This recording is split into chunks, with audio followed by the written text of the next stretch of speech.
ఆంధ్రప్రదేశ్లో కూటమి ప్రభుత్వం కొలువుదీరిన తర్వాత ఆంధ్రప్రదేశ్ రాష్ట్రం అయితే అభివృద్ధి బాటలో దూసుకు వెళుతూ ఉంది. ఇప్పటి వరకు ఆంధ్రప్రదేశ్కి అసలు రాజధాని లేదు అనేటువంటి మాటల దగ్గర నుంచి ఇప్పుడు అమరావతి రాజధాని అద్భుతంగా నిర్మితం కాబోతుంది అనేటువంటి విశ్లేషణలు వస్తున్న నేపథ్యంలో అమరావతి నిర్మాణాన్ని అడ్డుకునేందుకు కొంతమంది సైంధవులు ఇప్పుడు ప్రపంచ బ్యాంకులకి మళ్ళీ లేఖలు రాసేటువంటి ప్రయత్నం చేస్తున్నారని, అమరావతి రాజధాని నిర్మాణాన్ని అడ్డుకునే ప్రయత్నం చేస్తున్నారు అన్నట్లుగా కొన్ని వార్తలు వస్తున్న నేపథ్యంలో ఇంతకీ ఎవరా సైంధవులు, ఏం చేశారు, అసలు ఆ సైంధవులు చేసిన దానివల్ల నిజంగా అమరావతి రాజధాని నిర్మాణం అనేది ఆగిపోతుందా అనేది మనం పూర్తి స్థాయిలో విశ్లేషణ చేసుకుందాం. ప్రస్తుతం మనతో పాటున్నారు ప్రముఖ రాజకీయ విశ్లేషకులు అడుసుమల్లి శ్రీనివాసరావు గారు. సార్తో మాట్లాడదాం. సార్ నమస్తే. సార్ నమస్కారం అండి. సార్, నారా చంద్రబాబు గారు 4వసారి ఆంధ్రప్రదేశ్కి ముఖ్యమంత్రిగా ప్రమాణ స్వీకారం చేసిన తర్వాత ఆంధ్రప్రదేశ్ రాష్ట్రం అయితే అభివృద్ధి పదంలో దూసుకువెళ్తూ ఉంది. ఇప్పుడు అమరావతి రాజధాని అంటూ ఈ రాజధాని పనులు అయితే శరవేగంగా జరుగుతూ ఉన్నాయి. ప్రపంచ బ్యాంక్ కూడా అమరావతికి లోన్ అయితే శాంక్షన్ చేసింది. అయితే ప్రపంచ బ్యాంక్కి లోన్ శాంక్షన్ చేయొద్దు అంటూ కొంతమంది మెయిల్స్ కానీ లెటర్స్ రాసేటువంటి ప్రయత్నం చేస్తూ ఉన్నారు అంటూ కొన్ని వార్తలు వస్తూ ఉన్నాయి. ఇంతకీ ఎవరా సైంధవులు, ఏం జరుగుతుంది అసలు? మీకు ఎప్పుడైనా సరే పురాణాల నుంచి కూడా ఏదన్నా ఒక సత్ప్రయత్నం, సత్సంకల్పంతో ఏదన్నా మంచి కార్యం చేస్తున్నప్పుడు అడ్డుకునేవాళ్ళు, ఆటంకాలు కల్పించేవాళ్ళు తప్పనిసరిగా ఉంటారండి. ఇక్కడ అమరావతి రాజధాని అనేటువంటి దాని మీద రకరకాల కారణాలతో విషయం చెబుతూ ఉన్నారు. కొంతమందికి ఆ ప్రాంతం మీద ద్వేషం, టోటల్గా ప్రాంతం. కొంతమంది కులం మీద ద్వేషం, కొంతమంది రాజకీయంగా వీళ్ళకి పేరు వచ్చేస్తేమో. చంద్రబాబు నాయుడు గారు డెఫినెట్గా ఈ సైబరాబాద్ అవి చూశారు కాబట్టి ఒకసారి అక్కడ విత్తనం వేస్తే బ్రహ్మాండంగా సాయం జరిగిపోద్దేమో, అక్కడ ఒక అద్భుతమైన నగర నిర్మాణం వచ్చేద్దేమో అని ఆ బాధ ఉంటుంది. ఇలా రకరకాల వ్యాధిగ్రస్తులు వాళ్ళంతా వాళ్ళు బాధపడుతూ ఉంటారు. వాళ్ళు ఏం చేస్తారంటే, వాళ్ళు సగటు పౌరులే కదా మనలాగానే. వాళ్ళు శక్తివంతులు ఎలాగవుతారు? వాళ్ళ వెనకాల ఇలాంటి ప్రభుత్వ నిర్ణయాలను మార్చగలిగే శక్తి ఉండదు వాళ్ళకి. వాళ్ళ ప్రయత్నాలు ఎలా ఉంటాయంటే, పొలాల్లో పల్లేరుగాయలు అంటారు. పల్లేరుగాయ అంటే తెలుసు మీకు? తెలుసు. కాళ్ళకి ముళ్ళులా గుచ్చుకుంటూ ఉంటాయి. ఆ కాయ కాసి ఎండిపోయిన తర్వాత అలాగా పేలుతుంది, తలకోవైపుకి వెళ్తాయి.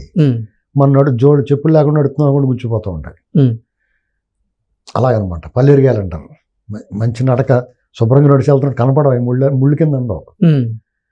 ఇలాగ అడ్డం పడతానికి ప్రయత్నం చేస్తారు. బ్యాంకులకు లెటర్ రాయటం, లేకపోతే ఎన్జిటీలో కేసులు వేయటం. మీకు ఒక సీడ్ యాక్సెస్ రోడ్ అని ఉంటుంది అమరావతిలో.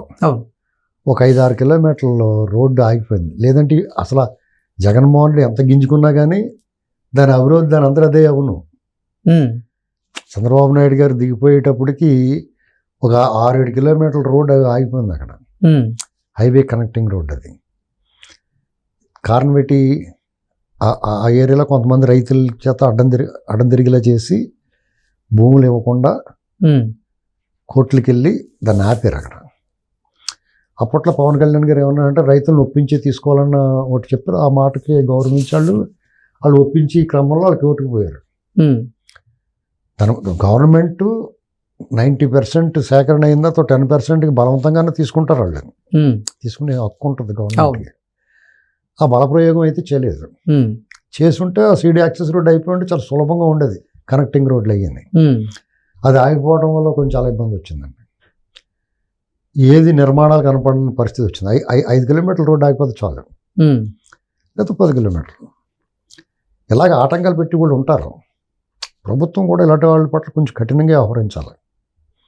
ఎందుకంటే మీరు చేసేది మంచి కార్యక్రమం, ప్రజలందరి కోసం, ఒక రాష్ట్రానికి తలమానికమైన రాష్ట్ర రాజధాని నిర్మాణం కోసం. ఇప్పటికే 10 సంవత్సరాలు అయిపోయింది రాష్ట్రం విభజన జరిగి. రాజధాని పూర్తిగా రాజధాని అనేటువంటిది లేకుండా ఉంది. ప్రస్తుతానికైతే రాజధాని అమరావతి అని చెప్పుకుని సెక్రటేరియట్ అసెంబ్లీ ఉన్నా ఉమ్, జగన్మోహన్ రెడ్డి వచ్చిన తర్వాత దాన్ని సందేహాస్పదం చేశాడు. ఉమ్. 3 రాజధానులని అదని ఇదని అసలు ఏది రాజధాని అర్థం కాని పరిస్థితి పెట్టాడు. మళ్ళీ మొదటికి రెడ్డి వచ్చి మొదలాడన్నట్టు మళ్ళీ మొదలు తీసుకొచ్చారు. ఉమ్, ఇప్పుడు మళ్ళీ మొదటి నుంచి ఆ నిర్మాణాలు, నీళ్లు తోడటం, ఈ ఐకానిక్ బిల్డింగ్కి ఆ నీళ్లు తోడటం అది చాలా పెద్ద ప్రహాసం. అయినా సరే నిర్మాణాలు చెక్కు చెదరకుండా ఉన్నాయి. ఉమ్, ఇలాంటి పరిస్థితుల్లో మీకు వరల్డ్ బ్యాంక్ అప్పు ఇవ్వద్దు అలాగే చెప్తారు, కానీ వాళ్ళకి అలవాటు అయిపోయింది. ఒకసారి చెప్తే వింటారు, పదే చెప్తున్నారు అనుకోండి, ఏంటి యాదవ్ గోళాన్ని తీసి పక్కన పడతారు. ఉమ్. ఆ నిర్మాణం కానీ ఆ రుణాలు కానీ ఏమి ఆగమండి. ఓకే. వీళ్ళ బుద్ధి బయటపడద్దు. పదే విషం చెమ్మటం. ఉమ్, వాళ్ళ ప్రయత్నాలు అయితే ఆపరు, వాళ్ళు అలాగే చేస్తూ ఉంటారు. ప్రభుత్వం కూడా సరైన పద్ధతిలో సరైన టైంలో వాళ్ళని పట్టుకుని గట్టిగా కఠినంగా శిక్షించి వాళ్ళకి ఒక మంచి గుణపాఠం చెప్పాలి. ఇంకొకటి ఎవడన్నా ప్రయత్నం చేస్తే మనం బుక్ అవుతాంరా బాబు అనేటువంటి హెచ్చరిక పంపించాలి. ఉమ్, ఆ పని వీళ్ళు చేయరు. దానివల్ల ఏంటంటే ఇప్పుడు మళ్ళీ ఏం మొదలెడతారు, మొత్తం నిధులంటే చాలా పెద్ద పెద్దోళ్ళు కూడా, మంచి అవగాహన ఉన్న నాయకులు కూడా, సమాజాన్ని ప్రభావితం చేయగలిగిన వ్యక్తులు కూడా మొత్తం అమరావతికే పెట్టారు. మొత్తం అమరావతికి ఎంత పెడతారో బుద్ధి ఉందా ఎవరికన్నా? అసలు బుర్ర బుద్ధి లేకుండా మాట్లాడతారు వాళ్ళు. దానికి అక్కడ ఏం కావాలో అది పెడతారు. ఉమ్, వైజాగ్ ఏం కావాలో వైజాగ్ చేస్తారు, సీఎంకి ఏం కావాలో అది చేస్తారు. అక్కడ ఉన్న దాన్ని బట్టి పెడుతూ ఉంటారు. అది ఊరికే మనం ఎలాగన్నా ఇదేట్రా బాబు, ఏదోటి రా సావనే ఉండరా బాబు, వాళ్ళు పనులు చేసుకునే ఉండరా బాబు అంటే. కానీ అదే రాజకీయం, ఉమ్, అది ప్రజాస్వామ్యం. ఎవడన్నా మాట్లాడచ్చు, వాడ హక్కులు.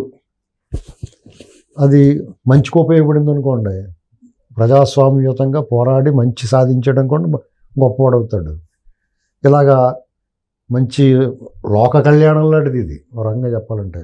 ఉమ్, సర్వమానవ శోభ్రతత్వం, ప్రజలందరికీ ఆస్తి ఆత్మగౌరవానికి సంబంధించిన ఒక నిర్మాణానికి అడ్డం పడుతుండడం కూడా ఉమ్, వాడు నీచుడు దుష్టుడు కింద చరిత్రలో నిలబడతారు. అటువంటి వాళ్ళు పోర్ట్రేట్ చేయాలి వీళ్ళు. మీకు ఇంకా ఏ శాంపిల్ ఇది. ఉమ్, మీకు విపరీతంగా దిగుతారు రంగం నుంచి. ఉమ్, పెద్ద కొండ మీద నుంచి కోతులు దిగుతాయి ఒకదానికాల ఒకటి. తెలుసా మీకు? చూసారు ఎప్పుడన్నా? దేవస్థానాలు ఉన్న అక్కడ కోతులు ఉంటాయి కదా. అవును. మనం కొబ్బరి చెప్పులు అవి పట్టుకెళ్తున్నప్పుడు కళ్ళజోళ్ళు లాగేసుకుని టీవీలో యూట్యూబ్లో చూస్తున్నారు కదా మీరు. అలా దిగితాయి ఒకటి ఒకదానికాల ఒకదానికి అరటిపళ్ళు, గెలలో, కొబ్బరి చెప్పులు, ప్రసాదం పొట్లాలు, కళ్ళజోళ్ళు, చేతులు, సెల్ ఫోన్లు అన్నీ లాక్కుని పోతూ ఉంటాయి కదా. ఉమ్, అలాగే వీళ్ళు రకరకాల డిస్టర్బెన్స్ చేస్తారు, ప్రచారాలు చేస్తారు. ఉమ్, మీకు ఇది వరకు మీకు తెలుసో తెలదో కానీ సార్, వాల్ పోస్టర్లు వేస్తారు అవును. గోడ మీద. రేక్తో చిన్న పోస్టర్ అన్నమాట, చిన్న పోస్టర్, ఉమ్, పేపర్ పోస్టర్ కాదు, ప్రింట్ పోస్టర్ లాగా వేస్తారు. ఓకే. ఎలాగంటే జాలిం లోషను, దురద గజ్జికి మందు, ఉమ్, లేకపోతే మీరు సెప్టిక్ ట్యాంక్కి ఇక్కడ క్లీన్ పలానా చేయకూడదు. క్లీన్ చేయం, ఇలాంటి బోర్డులు వేస్తారు కదా గోడలకి. ఉమ్, అలాగే మా చిన్నప్పుడు వరి బీర్జము బుడ్డలకు ఆపరేషన్ అవసరం లేకుండా చికిత్స చేయబడును అని బోర్డులు ఉండి, అప్పుడు ఎక్కువ చాలామంది బొడ్లు ఉమ్, ఆపరేషన్ అవసరం లేకుండా చికిత్స చేయబడిన ఉండేది. ఉమ్, అలాగా వీళ్ళందరికీ కూడా ఆపరేషన్ లేకుండా చికిత్స చేయాలి తీసుకెళ్ళి వీళ్ళందరికీ. అర్థమైందండి? ఈ టైప్ ప్రచారం చేసి వీళ్ళందరికీ ఉమ్. ఆ రకమైన చికిత్స చేశారనుకో దెబ్బకి దారిలోకి వస్తారు అందరూ. సార్, అసలు ఇప్పుడు ఆంధ్రప్రదేశ్ రాజధాని అమరావతి నిర్మాణాన్ని అడ్డుకోవాలని ప్రయత్నం చేస్తుంటే ఆ నిర్మాణం ఆగిపోద్ది అంటారా? ఏమండి, ఇప్పుడు అక్కడ ఉంది ఎవరు? అలా కదండి, ఉన్నది ఎవరని కాదండి. ఒక విధి, ఒక కాలచక్రం అనేటువంటిది ఉంటుందండి. అంటే మనకు తెలియని శక్తి ఒకటి ఉంటుంది, ఉమ్, అది గమనించాలి ఫస్ట్. ఒక యాగం యజ్ఞం చేసినట్టు అనేక ఆటంకాలు వస్తాయి. ఉమ్, అది పురాణ ఇతిహాసాల నుంచి కూడా మనం చదువుకుంటూ వచ్చాం. రకరకాల కథల రూపంలోనూ, గ్రంథాల రూపంలోనూ, సినిమాల రూపంలోనూ చూసాం మనం. హరికథలు, బుర్రకథల రూపంలో కూడా మనకు అనేక మంది చెప్పారు, మనం అవును. పారాయణాల్లో కూడా చెప్పారు. ఇది అమరావతి అనేటువంటి ప్రాంతం భారత ఉపఖండాన్ని, అక్కడ ఆ ప్రాంతం రాజధానిగా ఉంది భారత ఉపఖండాన్ని. అంటే శ్రీలంక, బర్మా, గిర్మాని మన దేశంలో ఉన్నప్పుడు అంతా భారత ఉపఖండం అంటారు దీన్ని. ఉమ్, సబ్ కాంటినెంట్ మనది ఆసియా ఖండంలో ఉంది ఉమ్, భారతదేశం. అందులో సబ్ కాంటినెంట్ భారత ఉపఖండం అంటారు దీన్ని. అంటే అంత పెద్దది, సార్. అంటే అఖండ భారతం అంటారు చూసారా, ఉమ్. అది. నేపాల్ గీపాల్ అన్నీ మన దాంట్లో అవును. ఉండేవి. నేపాల్, భూటాన్. మన మొత్తం అన్నీ మన దాంట్లో ఉండేవి.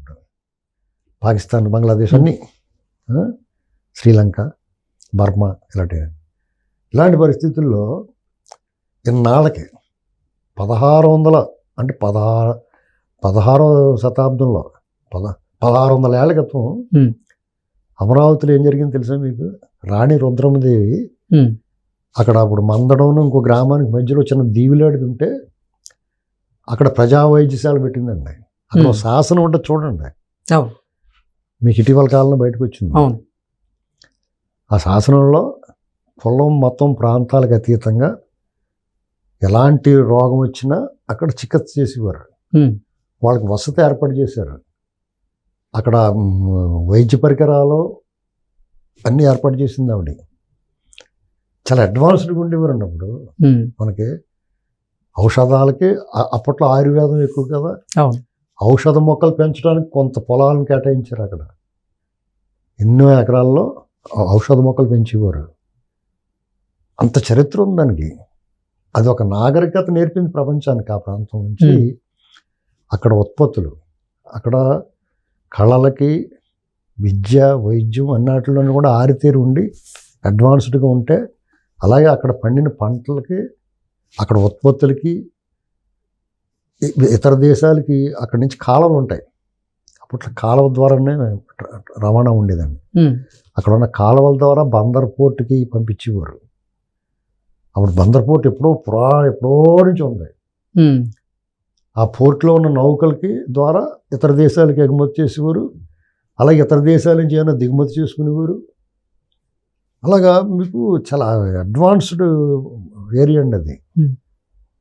అలాంటి చోట ఇప్పుడు ఇన్నాళ్ళకి అమరలింగేశ్వరుడు వెలిసిన క్షేత్రం, ఆచార్య నాగార్జున తిరిగిన, మనం అది గర్వంగా చెప్పుకోవాలి. అవును.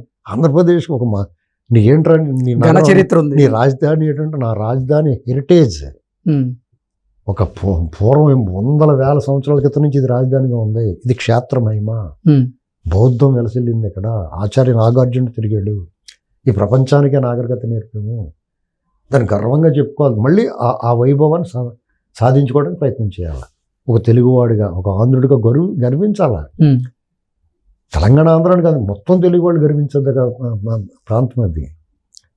దానికి ఇలాంటి నీచ నికృష్టులు అందరూ కూడా తయారయ్యి, అసలు జగన్మోహనుడు వచ్చిన తర్వాత దాన్ని నాశనం చేయడానికి కంగణ కట్టుకున్నాడు. నీకు అక్కడ ఇప్పుడు భూములు ఇచ్చిన రైతులు ఉన్నారు, వాళ్ళందరినీ ఎంత వేధించారు పాపం. చాలా బాధ పెట్టారండి. వాళ్ళ శోకం శాపమే వెంటాడిందండి అతన్ని. వాళ్ళ కన్నీరు, ఆ కన్నీటి వరదలో కొట్టుకుపోయాడు అతను మొన్న. అలాంటి మహిళల కన్నీళ్ళు, రాష్ట్ర వ్యాప్తంగా ఉన్న మహిళల కన్నీరు, ఈ అమరావతి మహిళా రైతులు సహా ఈ మహిళల కన్నీటి వరదలో కొట్టుకుపోయాడు అతను. ఎప్పటికీ తెలుసుకోపోతే ఎలాగా? ఆ పాపం చేసాం రా మనం అనేటువంటి పశ్చాత్తాపం, పరివర్తన ఉండాలి కదా మనుషుల్లో.